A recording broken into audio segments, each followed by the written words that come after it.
take roll. Do have quorum. Next on the agenda is approval of the minutes from our January meeting. At this time, the minutes were distributed to all the members. If there are no corrections or objections, I'll notice we have unanimous consent to adopt the minutes as distributed. Seeing no objection, they'll be approved. Now we'll go into our presentations for the day. First up on our agenda will be officials here from the Office of Energy for our state to present to us on the West Virginia's microgrid deployment program proposal. Ms. Kelly Bragg. Thank you very much, Ms. Bragg. Thank you, Secretary Bailey. I'm Kelly Bragg. First of all, good morning and welcome, and thank you for the opportunity to speak today. My name is Kelly Bragg. I've been an energy and I also would like to introduce my colleague Karen Lager, another member of the Office of Energy. She's integral to our operation. So I'm here today to discuss a formula funding opportunity for the West Virginia Office of Energy. Formula funds come to the state from USDOE based on population and energy use without a competitive process. So Governor Justice designated the West Virginia Office of Energy as the recipient agency for these funds under the Bipartisan Infrastructure Law, Section 40101D. So again, I appreciate the opportunity to detail our thoughts and vision for this funding and to gather any feedback from you, the West Virginia Public Energy Authority, and any other stakeholders. So here is a list of eligible activities for us, and you'll notice that H, microgrids, is highlighted. That is the category that we chose because we were already headed down a path of microgrid development in West Virginia. We retained the services of SEPA, the Smart Electric Power Alliance, who identified site-specific and community microgrid locations, preparing ourselves for this funding that we knew was coming. And I'll explain what they are in just a minute in case you're not aware. A good way to have backup power for some of the less affluent West Virginians. The West Virginia Microgrid Development Program is simply the next step in our process. You'll see at the bottom of the slide the applications are due May 31st, 2023. There have been 5 amendments to this funding opportunity. We feel like there might be a few more. This latest one allowed some entities to apply on paper, which would imply to me anyway that some people don't have the technology to do an internet application. Take that as you will. So you should have a copy of the West Virginia Regional Microgrids for Resilience Study in your packets. And so I'm not going to suggest that you try and read through it all right now. Some people prefer to read it that way, but I'm also going to go through the drop-down graphic from SEPA that makes it a little more understandable visually for you. Energy efficiency is the foundation of all energy projects, so we would like to use the majority of the funds for improving energy efficiency at buildings in identified clusters in preparation for community microgrids. So what is a microgrid?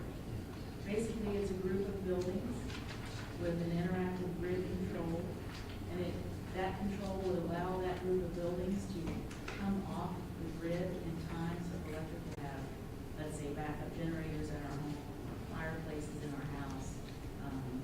We should, why do that for me?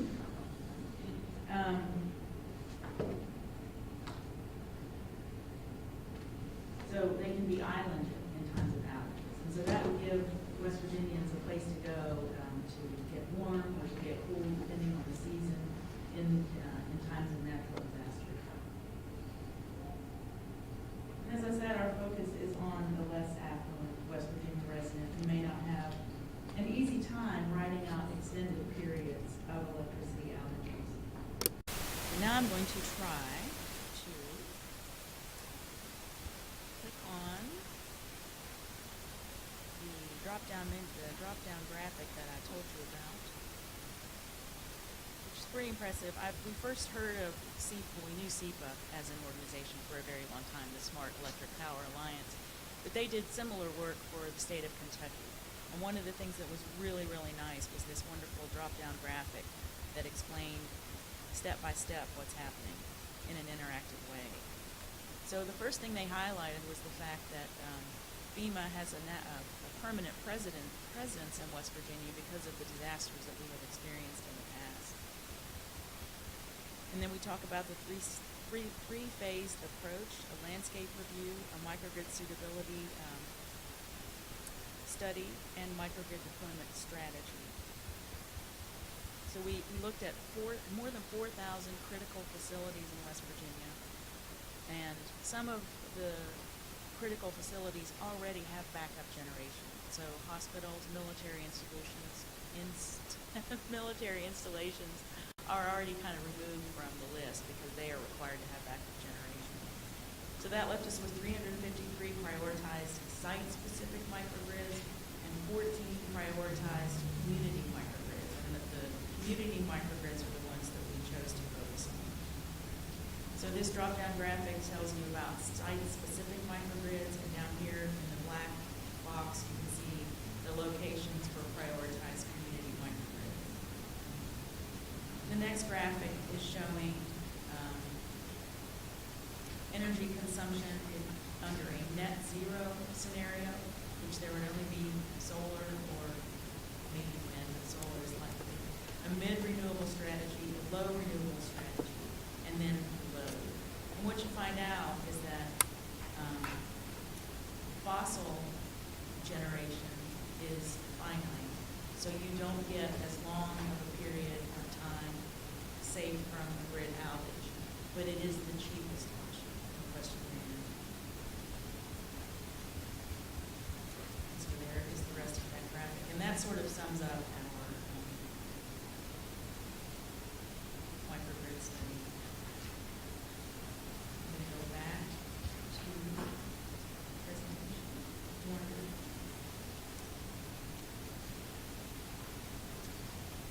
So I'd already kind of alluded to this map right here. This shows the 14 prioritized community microgrids.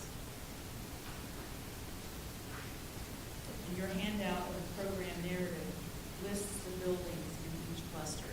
And they range from schools, fire stations, gas stations, all in a cluster ranging from 2 to 6 buildings in each cluster.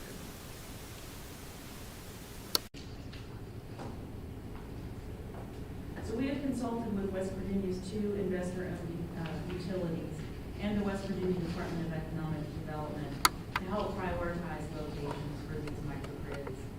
Our funds are limited, and I was in a senior staff meeting yesterday, and most West Virginians don't think $4 million a year for 5 years is limited, but it is when you're talking about a utility project, and that is what this formula money would allow us to have. So we hope that we can at least complete energy efficiency assessments and retrofits, as well as storage assessments and retrofits. We'd be happy with 1 microgrid in each utility territory, but we, of course, want to stretch our budget as far as we can.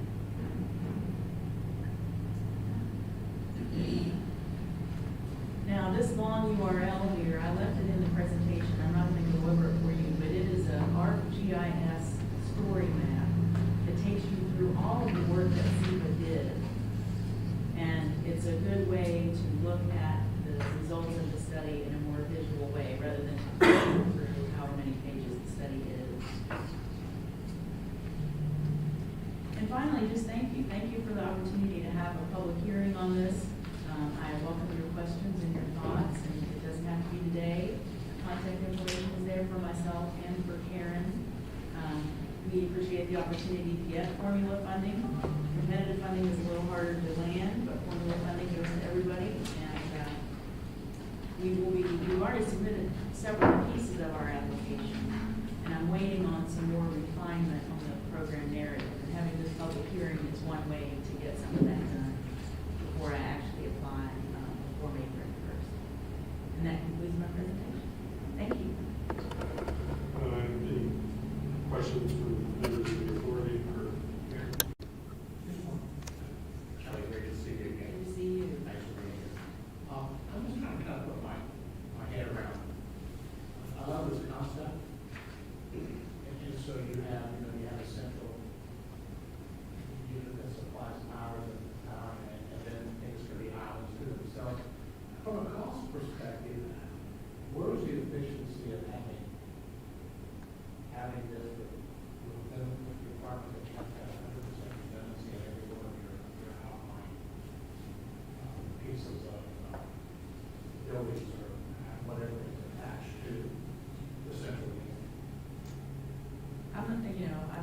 utilities even use the phrase that it isn't cost effective.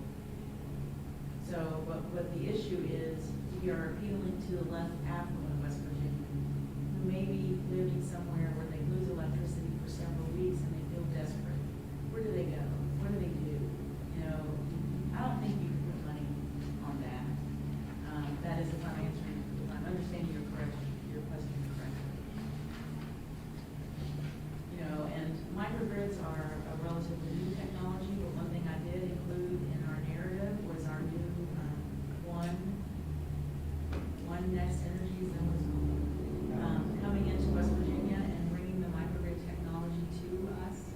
You know, it is, it's not that it's not tried and true, because microgrids exist everywhere. Matter of fact, during Superstorm Sandy, New York University was able to island completely and became that kind of a shelter for its residents.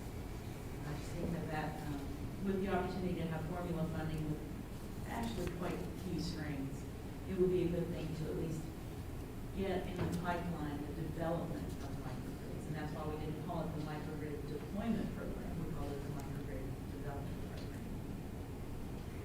Has the division been engaged with how gas up in Concord and microgrid there? No, but that's a great suggestion. So they are doing the microgrid? Yeah, everything else, microgrid, gas, up to the airport. Wonderful. I'll talk to her. Yeah. Just on page 4 of your handout, go to slides. Those are the areas that you identified as being some of the least affluent areas? No, not necessarily, but what SEPA did was they used, you've probably heard quite a bit now about the Justice 40 initiative. So they used maps, and you can see that on the story map, of disadvantaged communities by census tract. So there are several criteria that had to be weighed in order to decide where these microgrids would be prioritized, and disadvantaged communities is part of that. I'm very familiar with the J40 and the disadvantaged communities in West Virginia, and it looks like some of the stuff that's highlighted the most on any EPA screens we look at are omitted. Or omitted. Yeah, I think you've got, as far as disadvantaged communities in West Virginia, I guess just the distribution of where they identify, I would think that might deserve a more in-depth look. And it very well might. That's one reason we're consulting with the utilities. They may say, hey, listen, we would really prefer to have a microgrid in this other location. But, the criteria also included not just disadvantaged communities, but flood risk, natural hazard risk, circuit unreliability, which surprised me because when you look at the full study, you see some hot spots up in First Energy territory, and neither of those two places are listed as prioritized community microgrids. So I think if you take yourself through the study itself, some of that will become more evident, but I do agree with you. It looks like we're leaving out some of it for us. First one. Thank you, Ms. Bradley. Following up on Secretary Wood's question. In purposes of this study, what is a disadvantaged community? Can you give me a little bit more? What's that definition? Census tract with, what I think I have it in the, probably in the program narrative. But a disadvantaged community has to meet the criteria of, I'm not going to be able to restate it completely, but there are criteria associated through the CGIS map, which is the Department of CEQ at the White House. And Can you help me out here? yeah, she, There are 36 different indicators in like 6 or 7 different categories, and each of those, it's socioeconomic, it's energy burden, it's location. So there are several indicators that are all weighed, and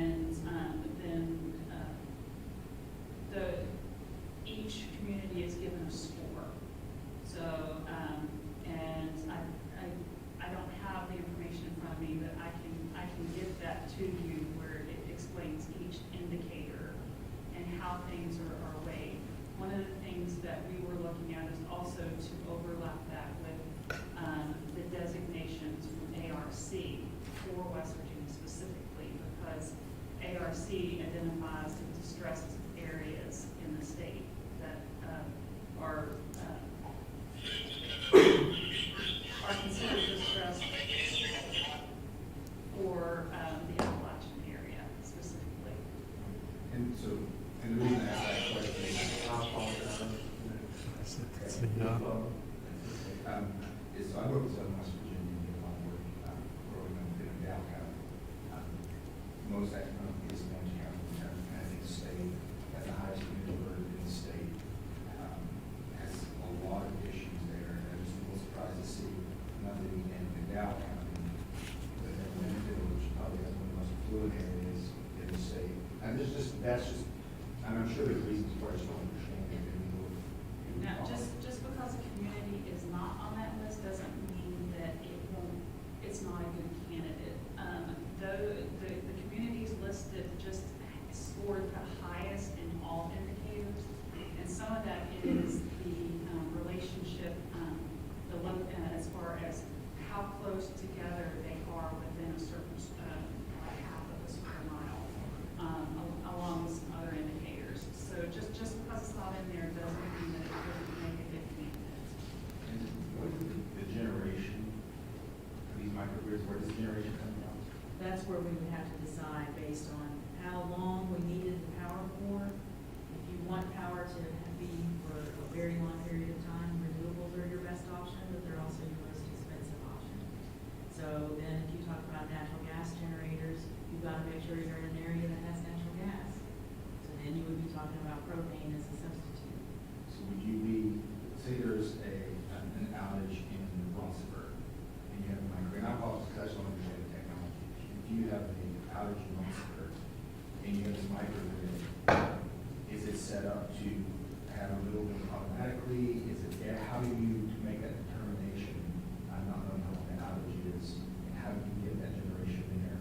Are we building solar panels? This is part of what I'm not really happy about with the solicitation. They do not allow us to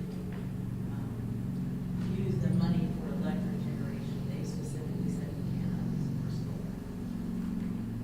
So we're, in the program narrative, you're going to see a paragraph that shows how 3 of our projects are working together. The State Energy Security Plan, something, this is an acronym, it's called GRIP. It's Utility Programs, Area of Interest 3, and this program.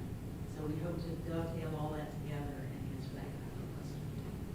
And I saw the consultation, and is AEP and Mon Power both supportive of this initiative? It's hard to say. We have some people in First Energy territory are saying that they are very supportive, and some are saying they are not. And I think it's a question of different departments that Karen and I have talked to about different priorities. And I would say too, down there, where you're noticing that there aren't microgrids prioritized in areas that are in poverty, you also have to look at what's the reliability of the service down there. Do they have a lot of outages? I would say that that was also an indicator. I would think they would, even in poverty. It just seems like there's a lot to do in there to analyze, so I'm sure you can't do it on the spot here, so I won't get into the weeds here, so I think that's all I have. Thank you. Thank you very much for the informative presentation. I was wanting to see if you guys have done any inventory work for, I'm going to use the example of Winfield, the microgrid you mentioned there. Are there opportunities with the dam located to hydroelectric that could be fortified there in Winfield as an alternative source for the microgrid? Is that something you guys have looked at? No, we haven't, and I suspect it has to do with money. To actually have that work as part of a microgrid, you have to have a long cable to wherever your microgrid location was. Exactly. And we're talking about transmission and. There is a substation there located just outside of Winfield, so I think, there could be some assets that would be available, let's say, for instance, if John Amos were taken, out of Michigan, or we lost, grid infrastructure infrastructure between, Camas and Winfield, you could look at isolating and focusing on the assets that are currently there. I love that, that's a good idea. Then supplement with, hydroelectric or, hydro storage or some type of solar. A couple, I guess, questions from me. I want to make sure I understand what we're talking about. So you're in the midst of applying for funding from the feds to develop this program. Would the program be administered by the Office of Energy? Very good question. The actual funding opportunity announcement says that we can designate eligible entities to carry out the work later. They don't want to know anything about that in this initial program narrative. So there's several categories. Utilities can be eligible entities, probably several others that I'm not thinking of. And then there's a category for as approved by the Secretary of the Office of Energy, Department of Energy. So we could appeal to Secretary Granholm for an entity like SEPA, who has some experience in construction and developing microgrids to help us through the process. What I suspect will happen is that we plan to use our teams of students at WVU to do the energy efficiency and storage assessments at each of the buildings. And we may come out of this with reports on what are the recommended energy efficiency improvements in each of the buildings. And take that baby step first, and then figure out with our other money how we can implement a lot of this work. What amount of money are we talking about that's being requested? It's $4 million for 5 years. $4 million a year for 5 Annually, years. so- And what exactly, you mentioned, you couldn't use that for actual electric generation. When we're talking about developing program, what would that go towards? What are we talking about actually going with the money? We're hoping, the state has to match 15% right off the top, so that's around $600,000 for each year. And so we hope that that will help cover the costs of our student teams to go out and do these assessments and let us know what the payback is and the efficiencies that could be improved, that could be installed. And then after that, if we sub-grant eligible entities, that entity is responsible for 100% cost match to actually carry out the work. During the whole more detail, what is the work? The work is energy efficiency and assessments for storage, installing the storage, installing the energy efficiency measures. So it sounds like we'd be a long way off from actually having any type of microgrid. We're talking just Couple years at least, sure. And without without the enthusiastic cooperation of the utilities, it is going to be a long haul.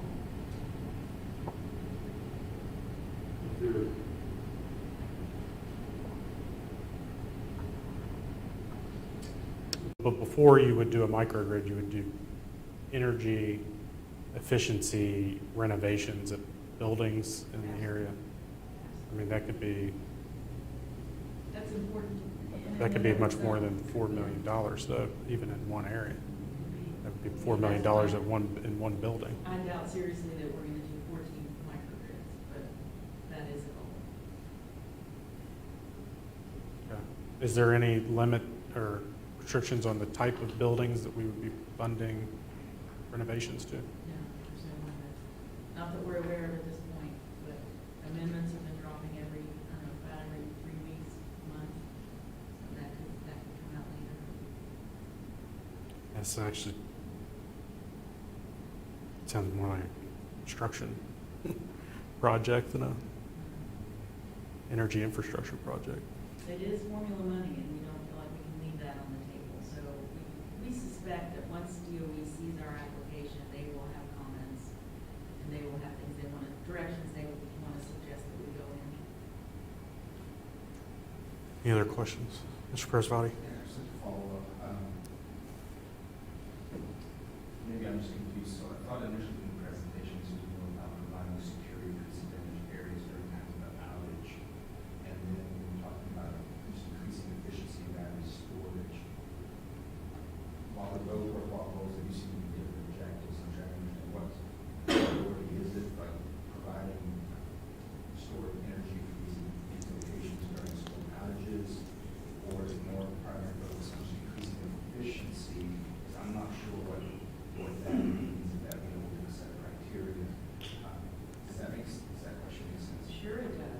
priority is the establishment of microgrids, there's just no question on that. But to get there, a lot of times people say, well, energy efficiency has already been done. This building, for example, that we're in right now, it's as efficient as it can possibly be. I doubt it. There are controls that were installed that were not commissioned. So you've got to be sure that you reduce the energy use of the building before you start investing in such things as battery storage or renewables. If you let the inefficient buildings have solar panels and a battery, you're going to find out that you're oversized. If you didn't take into consideration energy efficiency first. It's not as exciting as solar or even energy storage, but it is a foundational concept. One last question. Does this study address or provide any analysis of perhaps why criteria H, the microgrid battery storage, is a better investment choice for West Virginia all over compared to the others in A through L? Or is this is something that the Office of Energy is interested in and there's more personal choice? Yes, and it started, we knew the money for bipartisan infrastructure law was coming. We knew that microgrids were going to be on the table. So that's one reason that we engaged SEPA to do this prioritizing for us first. We in Kentucky were the only two states so far that have used SEPA's expertise to dissect this issue for us. They are getting more states by the day. And a lot of states are asking us questions. What did you find out? How did the study go? So we took. Secretary Ward. Thank you for the presentation, first of all, we appreciate it. Is this grant closed in or is it open? Can you piggyback this if it goes with other DOE grants? That's what For our a combined plan for an overall energy? in the program narrative, there is a paragraph that has 1 parentheses, 2 parentheses, and 3 parentheses. And so it's telling you which of the 3 grants that we expect to get or are working toward are going to work together to make this happen.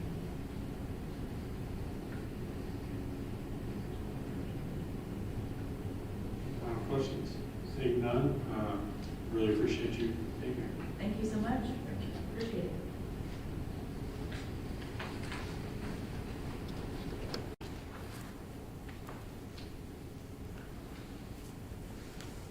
Our next presenter, if I can get this pulled up, will be Graham Platts, who's Deputy General Counsel for the Department of Commerce, and he's been essentially assigned to help us here on the Public Energy Authority, and I've asked him to put together kind of a recap of this past legislative session for some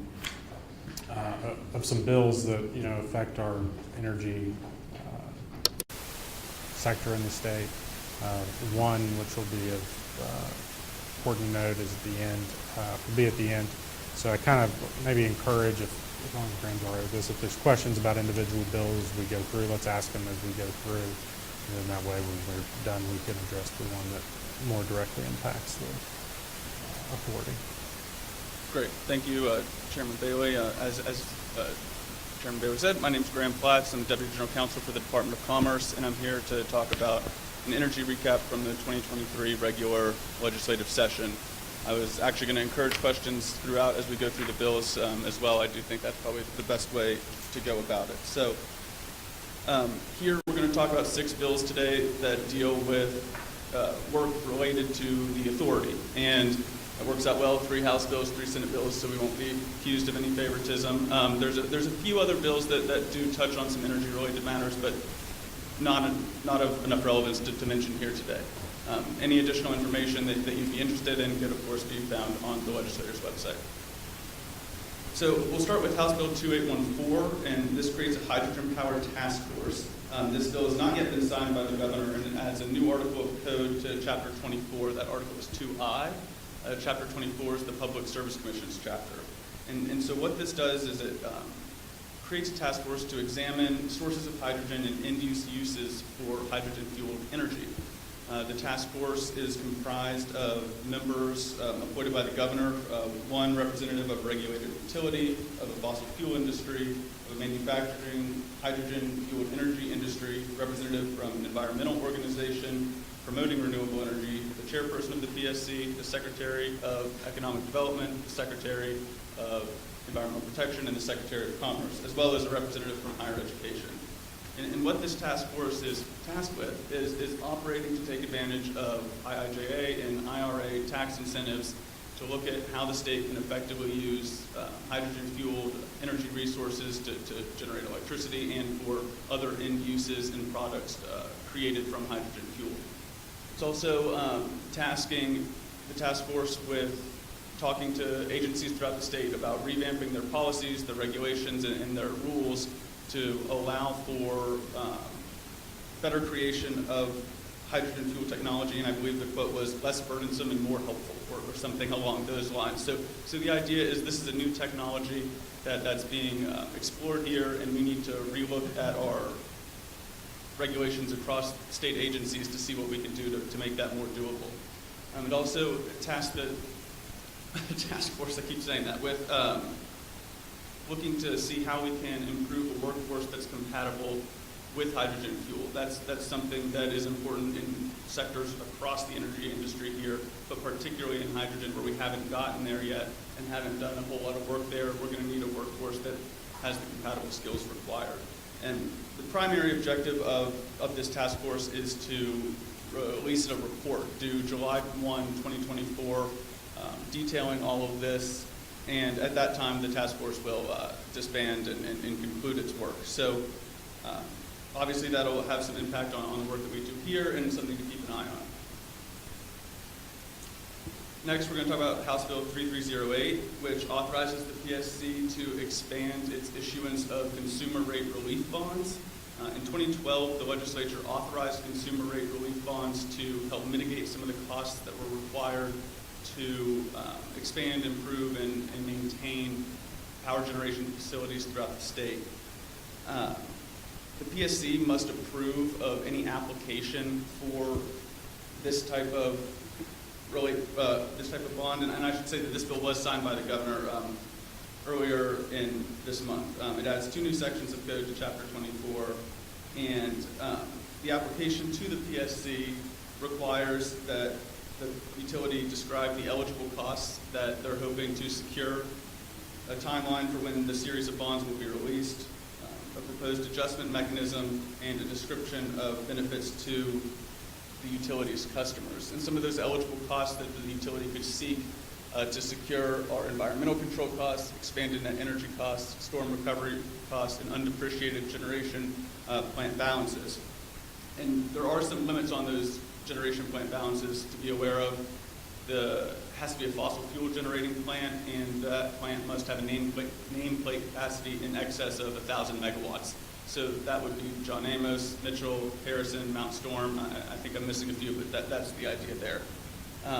Another important fact that this bill mandates is that utility customers can't bypass these charges that would be assessed to them, whether or not the utility is acquired by someone else, or the utility customer alters its contract with the utility. If it receives service from the utility, that customer is required to pay the charges assigned. The bill also includes the pledge of the state, and I found this to be interesting because the state has pledged that it will not take any action that would harm or devalue the secured property of the power plant that's secured through these bonds. One other thing to note is the PSC requires, the PSC must approve the retirement or decommissioning of any electric generating plant by any utility. And that's of note because that authority is slightly wider than the Public Energy Authority's new authority that we'll get to later that James mentioned earlier. Final House bill that we'll talk about is House Bill 3482, which created the Coal-Fired Grid Stabilization Act of 2023. This bill was signed by the governor just last week, March 22nd, and the legislature found that coal has and will continue to be a crucial source of electric generation here in the state. Currently, 98% of our end-use electricity is coal-fired, and so that be through expansion and increased efficiency or the implementation of new and renewable technologies to help supplement coal-fired generation. The Secretary of Economic Development is required to designate sites that are suitable for this type of expansion of coal-fired generation and relay those designated sites to the Department of Environmental Protection and the Public Service Commission. This bill does not authorize the sale of in-use electricity, and it's very similar to SB 188, which we'll cover next in that regard. The other major change that I think will be of note here is that any siting certificate application to the PSC must now be ruled on in 270 days, so that mandates and speeds up that process, a favorable change. And then any appeal to the Air Quality Control Board or the Environmental Quality Control Board must be heard in 30 days or 60 days for good cause shown. So cementing those timelines is a good change there as well. Okay, moving over to the Senate side, Senate Bill 188, very similar to the Coal-Fired Stabilization Act here. We have the Grid Stabilization Act of 2023, which focuses on natural gas electric generation in West Virginia. The legislature found that natural gas electric generation in the state is significantly underdeveloped compared to our neighboring states here. Coal powers 98% of our electricity. Natural gas doesn't power 2% of it. So we really are behind it in that extent. And so if we can improve and expand our natural gas generation, that's only going to be to the benefit of the grid, relieve some of the burden on coal, and provide more energy security for the citizens of the state. The bill does pretty much the same thing as the other Stabilization Act bill, but this one focuses on natural gas. Also does not factors that the Secretary considers here and in the bill just discussed are environmental, social, and economic costs as related to geographic viability. So whether or not the plant would be located near natural gas producing wells, located near transmission line access, those types of things is what the Secretary would consider.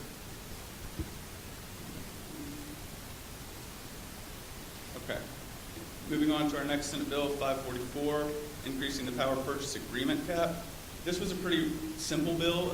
It has not yet been signed by the governor. It makes really minor changes to Chapter 24 of the Public Service Commission's code, and what it does is just what it says on the screen there, which is increasing the limits on solar panels installed by a single consumer under a power purchase agreement with the utility.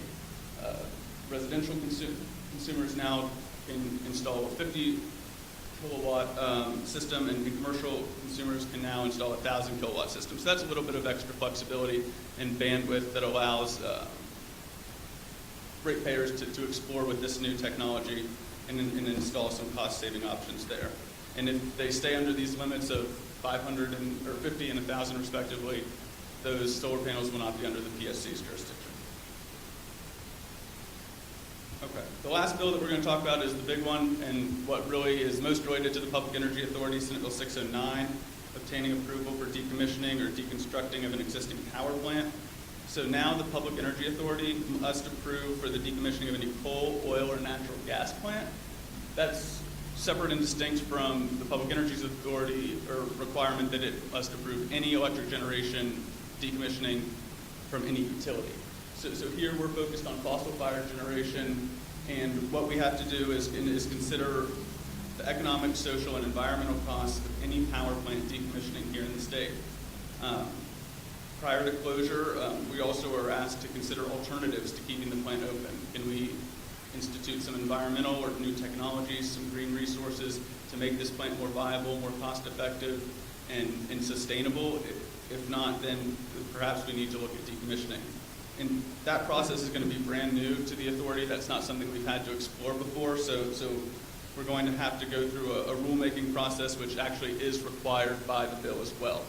So we're going to have to establish emergency rules and regular rules. As I understand it, those will be very similar, and we'll probably operate under the emergency rule posture first. And what we're going to have to decide is what will a power plant or a utility have to put in a petition if they want to decommission a plant?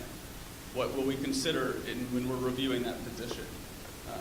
There's an exemption that's required for plants that have not been producing in the last 5 years, which will have to be accounted for. And then any appeal process that's required will have to dedicate some procedural rules to that as well. something that comes to mind off the bat is defining unreasonably withheld. The bill says that approval for decommissioning a power plant cannot be unreasonably withheld, and so we'll need to understand what that means and set some regulations and criteria there. And without any other questions on this bill or any of the others, I'm happy to talk about anything else that happened this session related to energy.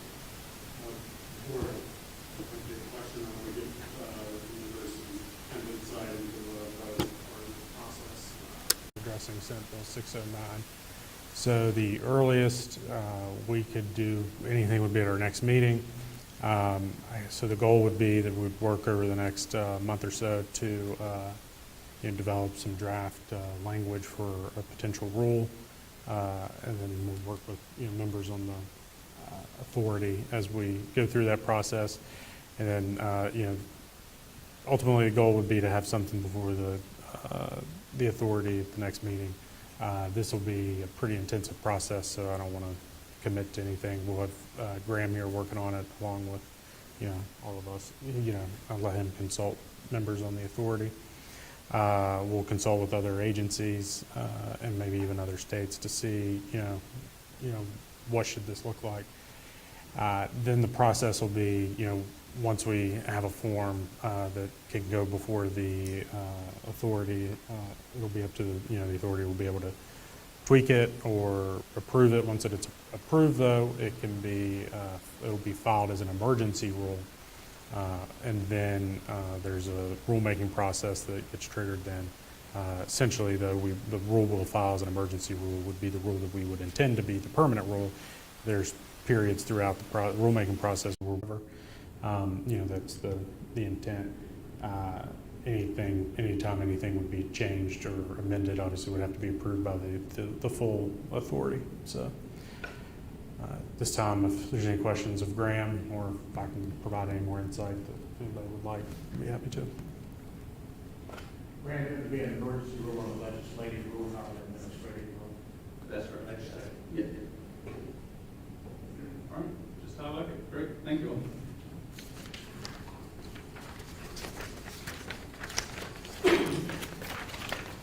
This time, I'll call on our Vice Chairman Preservati to give the Vice Chairman's report.